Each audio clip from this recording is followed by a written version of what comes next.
Hi అండి అందరికీ. అందరు ఎలా ఉన్నారు, ఏం చేస్తున్నారు? ఈరోజు నేనైతే పెసరట్టు చేస్తున్నానండి.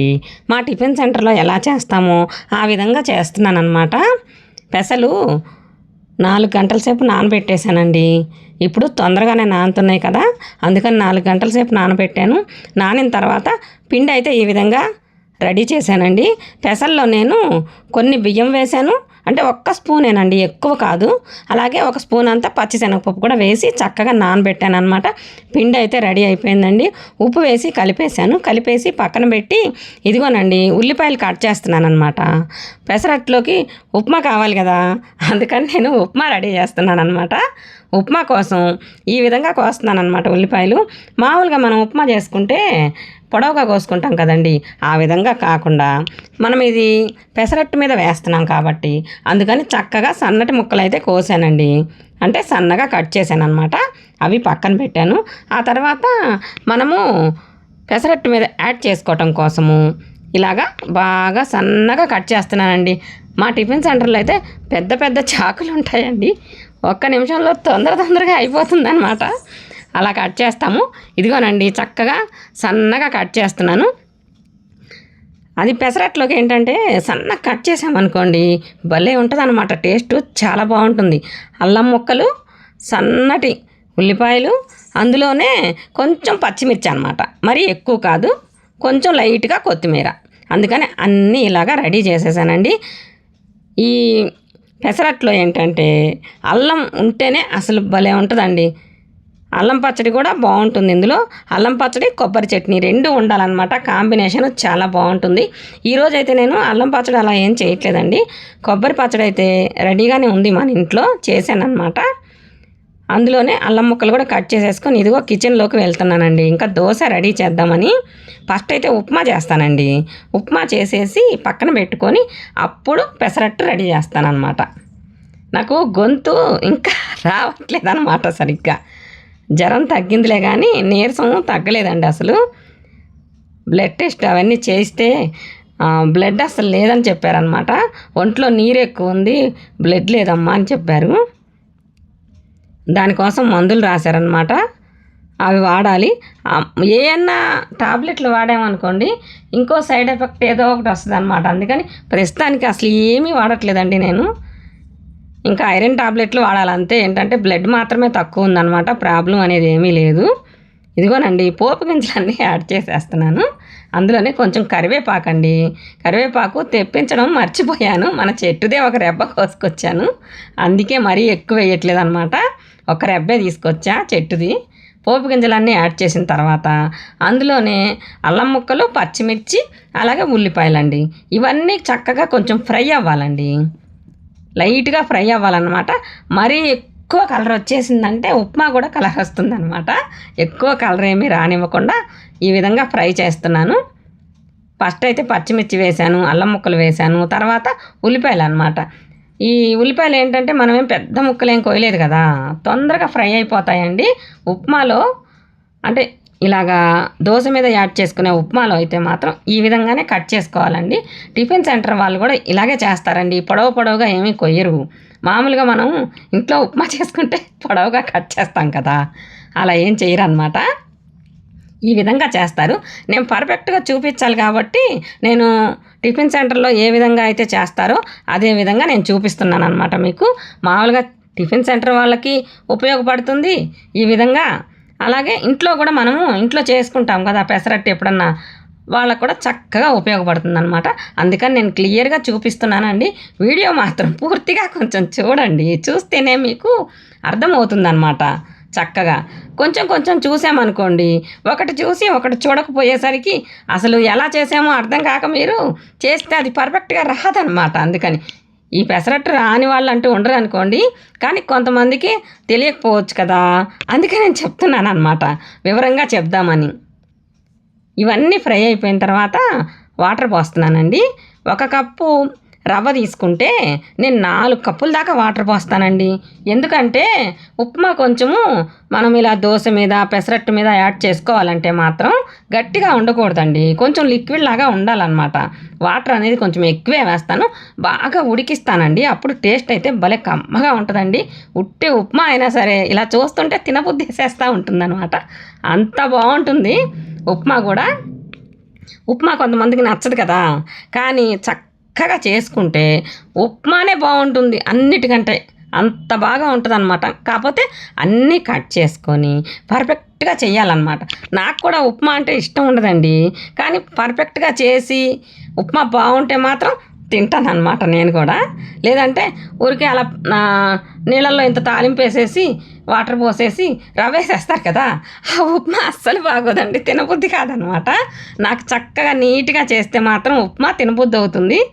అంత బాగుంటుంది అనమాట. మనం చేసే దాంట్లోనే ఉంటుందండి. ఉప్మా కూడా టేస్ట్గా చేయొచ్చు, తెలిసే ఉంటుందిలేండి అందరికీ. అలాగే ఇదిగోనండి వాటర్ వేసాను కదా, అందులోనే ఉప్పు కూడా యాడ్ చేసేసానండి. ఉప్పు వేసి శుభ్రంగా కలపాలన్నమాట. అప్పుడు వాటర్లో కలిసిపోయిన తర్వాత మనం రవ్వ యాడ్ చేసుకోవాలండి. ఈ రవ్వ ఏంటంటే ఆల్రెడీ ముందే నేను ఫ్రై చేసి పక్కన పెట్టుకుంటా, ఎప్పుడన్నా ఉప్మా కావాలన్నప్పుడు చేసుకోవాలంటే. ఏంటంటే రవ్వ ఫ్రై అయితే ఆ ఉప్మా అనేది టేస్ట్ అనేది చాలా బాగుంటుంది అనమాట. ఫ్రై అవ్వాలి అంటే బాగా రెడ్గా కాదు, లైట్గా ఫ్రై చేసుకొని పక్కన పెట్టుకుంటే పురుగు కూడా రాదండి. ఎన్ని రోజులైనా అలానే ఉంటుందన్నమాట. మామూలుగా మనం ప్యాకెట్ తెచ్చేసి అలా డబ్బాలో పోసి పక్కన పెట్టేసామనుకోండి, కొన్ని రోజులకి మనం చూడకపోతే అందులో పురుగులు కూడా వచ్చేస్తాయి అన్నమాట. అందులోనూ బొంబాయి రవ్వకి తొందరగా పురుగులు వస్తాయండి.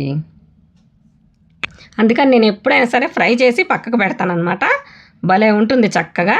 ఇదిగోనండి ఇలా వచ్చింది ఉప్మా. ఇంకొంచెం సేపు ఉడకాలండి, ఉడికితే బాగుంటుందన్నమాట. చక్కగా కొంచెం సేపు ఉడకాలి. ఉడికిన తర్వాత ఒక చిన్న గ్లాస్ అండి పాలు వేయకపోయినా పర్వాలేదు, మీకు నచ్చకపోతే వేసుకోకండి. ఇది టిఫిన్ సెంటర్లో పర్ఫెక్ట్గా ఎలా చేస్తారో అలా నేను చూపించాలి కాబట్టి పాలు కూడా యాడ్ చేసి చూపిస్తున్నానండి. ఇలా అన్నమాట. అసలు ఇది ఇంకా గట్టి పడదండి, చాలా చక్కగా ఉంటుందన్నమాట. అసలు కమ్మగా ఉంటుంది, తిన్నా కానీ ఉట్టి ఉప్మానే తినేయాలనిపిస్తుంది. అలాగే పెసరట్లో మనం పక్కన పెట్టుకొని తినొచ్చు, లేదంటే కొందరికి ఏంటంటే దాని మీద వేస్తే ఇష్టంగా ఉంటుంది. మాకైతే మా ఇంట్లో ఎవరికైనా సరే, మా ప్రశాంత్కి కూడా కరకరలాడుతూ దోశ చేయాలి, దాని పక్కన ఉప్మా పెట్టాలన్నమాట. అంతేగాని దాని మీద వేసామనుకోండి మెత్తగా అయిపోతుందన్నమాట. అలా వేయను నేను ఎప్పుడు ఇంట్లో. మేము ఎవరం తిన్నా కానీ అలాగే పక్కన పెట్టుకుంటాం అన్నమాట. అదే ఆనియన్ వేసామనుకోండి, ఆనియన్ అయితే మాత్రం చక్కగా దాని మీద యాడ్ చేసి బాగా తిరగేసి ఫ్రై చేస్తానండి. తిరగేస్తేనే అవన్నీ చక్కగా ఫ్రై అయ్యి టేస్ట్ చాలా కమ్మగా భలే ఉంటుందన్నమాట. ఉప్మా అయితే రెడీ అయిపోయిందండి. ఇంకా నేను పెనం పెట్టేస్తున్నాను. ఇది కొంచెం లోతుగా ఉండే పెనం అండి. మనకి ఏంటంటే ఈ లోతుగా ఉండే పెనము మామూలుగా మనకి దోశకైతే మాత్రం ఫ్లాట్ పెనం బాగుంటుంది. ఇలా కొంచెం లోతుగా ఉందనుకోండి, బొబ్బట్లకు కానీ జొన్న రొట్టెలకు కానీ చపాతీలకు కానీ భలే ఉంటుంది అనమాట. అదే కనుక ఓన్లీ దోశకే కావాలి మనకి అనుకుంటే కనుక ఫ్లాట్ పెనమే పర్ఫెక్టు. టిఫిన్ సెంటర్లో కూడా చూడండి మీరు, ఎవరైనా సరే కొంచెం లోతున్న పెనాలు వాడరండి. ఇలా ఫ్లాట్గా ఉంటే దోశ అనేది రౌండ్గా మనము ఫోల్డ్ చేయడానికి వస్తుంది, దోశ కూడా కరెక్ట్గా వస్తుంది అనమాట. మధ్యలో కాలటము పక్కన కాలటము అలా ఉండదు. అందులో మన చిన్న స్టవ్లు కదండి, మరి పెద్ద స్టవ్ ఏం కాదు కదా. మనం పెనాన్ని అటు ఇటు తిప్పుకుంటూ ఉండాలి ఫ్రై అవ్వాలంటే. పెనం కొంచెం పక్కకు తిప్పుకుంటూ చేసుకోవాలన్నమాట. ఈ కొంచెం ఆయిల్ వేసేసి బాగా రఫ్ చేస్తున్నానండి. ఈ విధంగా రఫ్ చేసుకున్నారండి అనుకోండి, 2 నిమిషాలు రఫ్ చేసుకుంటే దోశలు చక్కగా వస్తాయి అన్నమాట, అంటుకోకుండా. కొందరు ఏమనుకుంటారంటే ఇలా పెనం తీసుకొని అలా స్టవ్ మీద పెట్టేసి మేము ఇచ్చిన స్టిక్ తోటి ఇలా అనేస్తారు. కొంతమంది ఆయిల్ కూడా వేయకుండా అంటున్నారంటండి. మేము ఆయిల్ వేయలేదండి, మాకు తెలియదండి అని అంటున్నారు. 2 స్పూన్ల ఆయిల్ వేసి చక్కగా ఇలా రఫ్ చేసుకోవాలండి. ఒక 2-3 నిమిషాలు రఫ్ చేశారనుకోండి దోశలు చక్కగా వస్తాయన్నమాట, అంటుకోకుండా. ఎందుకు చెప్తున్నానంటే నేను మామూలుగా మనము ఏంటంటే పెనం తీసుకురాగానే ఇలా పెట్టి అలా దోశ వేస్తే ఏంటంటే అయ్యో రాలేదే అని అనుకుంటాం అనమాట. అదే కనుక ఒక 2-3 రోజులు వాడామనుకోండి, ఈ విధంగా ఆయిల్ వేసి రబ్ చేసి 2-3 రోజుల తర్వాత ఇంకా మీకు అంటుకోకుండా ఆయిల్ లేకుండా కూడా చక్కగా వచ్చేస్తాయి అన్నమాట దోశలు. ఎందుకంటే మనం పెనం సేల్ చేస్తాం కదండి, అందుకని ఇన్ని విషయాలు చెప్తున్నాను అనమాట. నేను ఐరన్ పెనాలు సేల్ చేస్తాం కదా, అందుకని చెప్పాను అనమాట. మీకు కూడా ఇబ్బంది లేకుండా చేసుకుంటారు కదా ఇంట్లో. మన ఐరన్ పెనం అనే కాదండి, ఎవరైనా మీకు బయట కొనుక్కుంటారు కదా, వాళ్ళకైనా చక్కగా ఉపయోగపడుతుంది అనమాట నేను ఈ విధంగా చెప్తే, అందుకని చెప్తున్నాను. ఇప్పుడైతే ఆనియన్ వేసి చేస్తున్నానండి. కొంచెం మందంగానే వేసానండి, ఎందుకంటే కొత్త పెనం కదా, ఇంకా వాడలేదన్నమాట ఇది. ఇప్పుడే నేను దీని మీద ట్రై చేస్తున్నాను. అన్నీ వేస్తున్నానండి. ఇదిగో పచ్చిమిర్చి కూడా వేసాను, అల్లం కూడా వేసాను అనమాట. అల్లము ఇంకా సన్నగా కట్ చేయడానికి రాలేదండి, ఎందుకంటే అది అల్లం లోపల ఇట్లా పీచు పీచులాగా ఉంది. ఏంటో బాగా ఎక్కువ ఏంటో కొబ్బరి పీచులాగా ఉంటుంది కదా, అలా ఉందన్నమాట. ఇంకా సన్నగా కట్ చేద్దామని ట్రై చేశాను, రాలేదు. కొంచెం లావు ముక్కలే వచ్చాయి. ఇదిగోనండి, ఇలా తిరగేసామంటే మాత్రం భలే టేస్ట్ చాలా బాగుంటుందండి. లోపల ఆ ఉల్లిపాయలు, పచ్చిమిర్చి, అల్లం ముక్కలు చక్కగా ఫ్రై అవుతాయి. ఇలాగా చేసుకొని ఉప్మా పక్కన పెట్టుకొని కొబ్బరి చట్నీ, అల్లం చట్నీ పెట్టుకొని తిన్నామంటే మాత్రం భలే ఉంటుందండి, కమ్మగా ఉంటుందన్నమాట. హెల్త్కి కూడా మంచిదేనండి. పెసరపిండి కదా ఇది, ఇందులో మనం ఏమీ కల్తీ అలా ఏం చేయలేదన్నమాట. డైట్ వాళ్ళకు కూడా ఉపయోగపడుతుంది. డైట్ వాళ్ళైతే ఏంటంటే కొంచెం క్యారెట్ అలా వెజిటేబుల్స్ ఏమైనా సరే కొంచెం ఎక్కువ యాడ్ చేసుకొని తిన్నారనుకోండి, ఒకటి తినగానే కడుపు నిండిపోతుంది, చక్కగా వెయిట్ లాస్ కూడా అవుతారండి. మనం ఇష్టమైంది తినొచ్చు, వెయిట్ లాస్ కూడా అవ్వచ్చు అనమాట.